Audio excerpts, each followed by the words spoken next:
know why? Because I want to keep our country beautiful and safe. Beautiful also. This place was a disgusting place. It was Washington Monument, the Lincoln Memorial, and we had a terrible disgust. I don't know, you probably don't see dirt, but I do. And you walk down this pond, if you would have walked down, they'll tell you better than anybody. They had to take 11 or 12 truckloads of garbage out of that lake, out of that water, and it sat there for years like that. And that's not what our country is about. Our country is about beauty, cleanliness, safety, great people, not a filthy capital. It's such a stupid question you ask. We're fixing up the reflecting pond to the Lincoln Memorial, the Washington Monument, and you say, why are you fixing it up?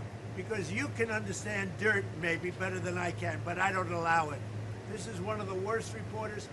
She's with ABC Fake News, and she's a horror show. She's saying, why would you bother fixing this up? Why would I bother taking 11 or 12 truckloads of filth out of the water in front of the Lincoln Monument? That's what made our country great.